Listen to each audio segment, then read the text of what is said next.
Ya, pemirsa, kondisi banjir rob yang terjadi di pesisir pantai Demak, Jawa Tengah terus mengancam daratan dan pemukiman warga di Kecamatan Sayung, Demak, Jawa Tengah. Kondisi ini membuat warga untuk bertahan hidup di genangan banjir rob dengan cara meninggikan rumahnya dengan 2010 ini masih ada pohon jambu, pohon mangga masih banyak di sini, mobil masih bisa. Terus di 2012-an itu saya ingat saya. Ini sangger dalan ini ku angsal bantuan, corong tirik ini damel dalan. Ini bertahan terus lokal lah, Mas. Cuman ini parah-parah di kampung ini 2016, 18 sampai 19 nih gitu.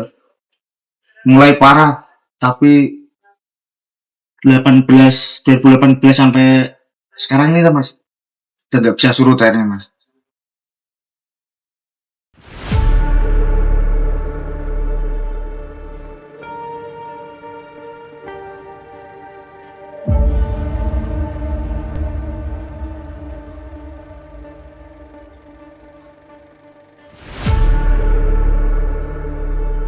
Penurunan muka tanah atau subsiden menjadi kesedihan bagi masyarakat yang hidup di pesisir. Hambat laut dapat menghilangkan wilayah hidup mereka.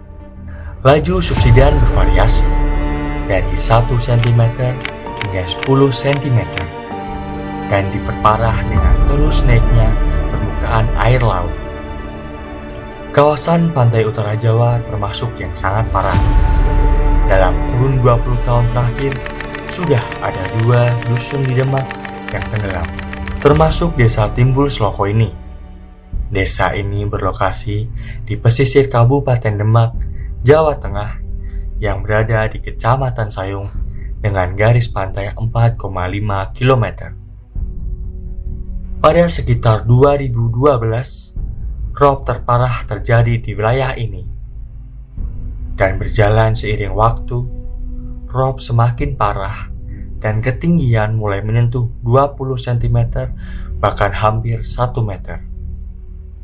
Inilah yang menjadi penyebab desa Timbul Sloko dikepung oleh air laut seperti saat ini. Meskipun begitu, masih banyak warganya yang memilih untuk tinggal. Untuk warga udah banyak yang beda, Mas, karena dari pemerintahan ngasih bantuan gitu. Nah, tanah di luar kan dapat subsidi rumah atau apa itu loh, tapi yang nggak punya tanah ya masih di sini kan. Beneran di sini tinggal yang musim-musim, Mas, nggak punya tanah di rumah jadi nggak dapat bantuan. Jumlah warga berkurang dalam waktu 11 tahun. Dari mulanya 400 keluarga, kini hanya tinggal 103 keluarga. Yang satu ya, Mas, biaya sih, kan harus beli tanah atau rumah di luar kan nggak murah kan. Yang kedua kan tuh makam-makam orang tua masih ada di sini ya. Kalau pindah ke sini aja jauh, tidak bisa merawat makam. Salah satu alasan mereka tidak memilih untuk pindah ialah karena perekonomian mereka. Butuh biaya yang besar untuk mereka pindah ke tempat lain yang lebih layak. Sehingga warga yang masih tinggal di desa Timbul Sloko harus meninggikan rumahnya tiap tahun mengikuti kenaikan permukaan air laut. Permukiman di desa Timbul Sloko berubah menjadi deretan rumah panggung dari kayu dan bambu yang dibangun di dalam rumah. Sehingga nampak tinggi rumah warga semakin berkurang karena penimbunan. Kayak bikin geladak jalan ini ya, ini pure murni swadaya warga sama itu yang warga sini udah pada pindah itu kembali. Terus seiring berjalannya waktu ada banyak tamu yang ngasih sumbangan buat perbaikan jalan. Kalau pemerintah belum ya, kalau untuk ini belum. Tak hanya rumah yang harus diperbaiki tiap tahunnya, namun juga akses jalan di desa Timbul Sloko juga harus diganti tiap 6 bulan sekali. Akses jalan di desa ini hanya terbuat dari bambu dan kayu. Jalan dengan lebar 1 meter dan ketinggian 2 meter itu digunakan sebagai akses penghubung bagi rumah-rumah warga. Uang pembangunan dan perbaikan jalan ini didapat dari iuran warga. Warga telah berulang kali meminta bantuan pemerintah.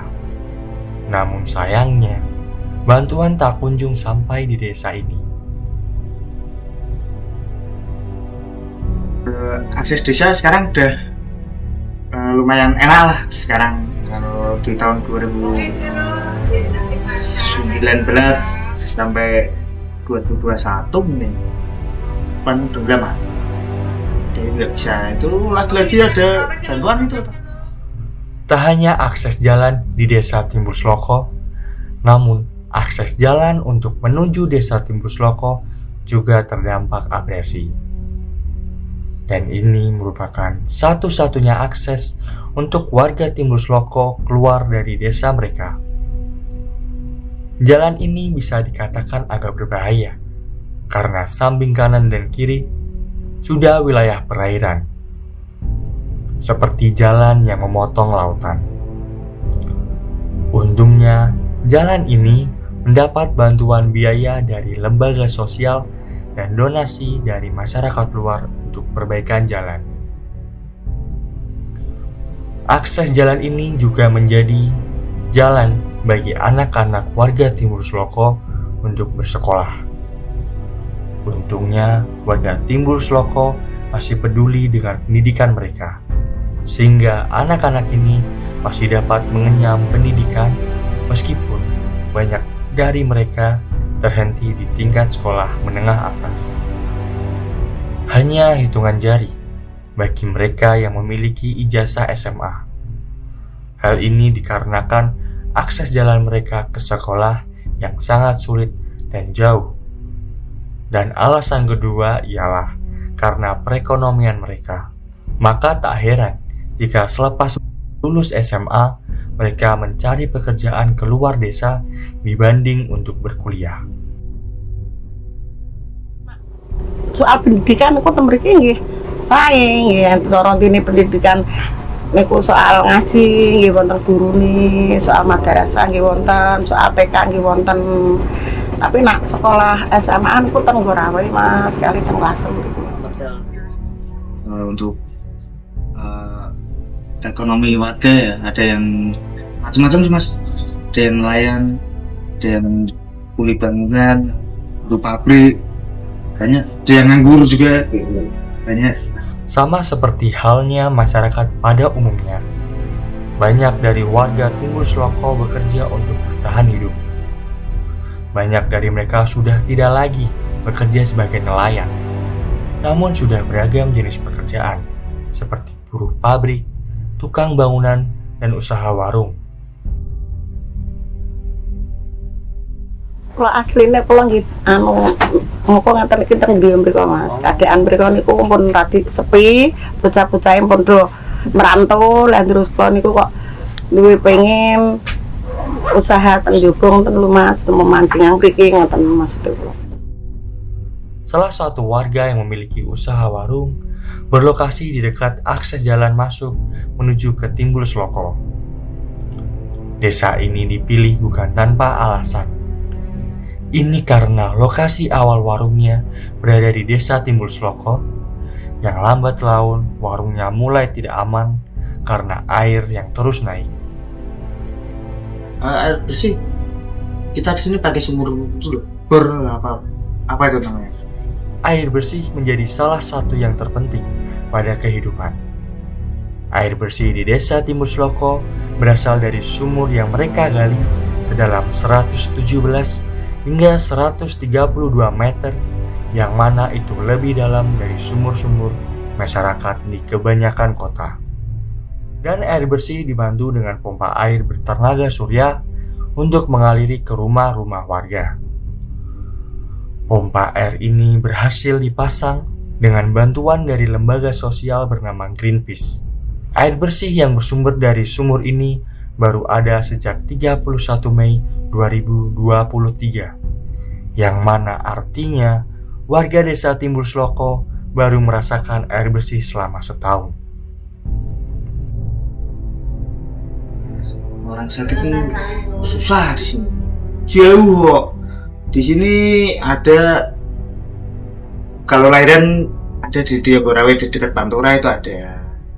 Kalau lahiran teman, kalau lahirnya agak susah itu kan harus ke rumah sakit kan, jauh kan kalau ke rumah sakit. Kalau udah sampai di duku sebelah enak mas, pakai mobil. Dari sini ke sana harus naik perahu. Kalau kemarin juga ada, itu bapaknya Pak Ahmadi tadi dong, sakit gak bisa jalan, jadi harus digendong naikin ke perahu sampai sana, harus digendong lagi sampai atas baru dinaikin ambulan. Susah mas di sini kalau ada orang sakit. Kalau perahu ya kita dapat dari Dinas Lautan kalau nggak salah, itu dikasih perahu buat aktivitas warga kalau ada orang sakit. Jadi itu sangat membantu kalau dari perahu itu. Untuk pertolongan medis atau keadaan darurat ketika saat pasang, hanya transportasi seperti perahu yang dapat digunakan dan yang tercepat. Namun sayangnya, pemerintah hanya memberikan 3 buah perahu kayu. Ini merupakan jumlah yang sedikit untuk satu desa. Genteng-genteng pada itu mabur sama apa? Terbang, kenangin gitu. Iya ini nanangin mas. Orang cuma di rumah. Dia orang sih di rumah, cuma sih bakoh-bakoh gitu. Ya rumahnya cek bagus-bagus. Nah pas posisi lagi surut, aman lah. Tapi nak posisi pas banjir yang ini, ombak ngantem tembakan jebol mas. Rumahku gue pamannya jebol.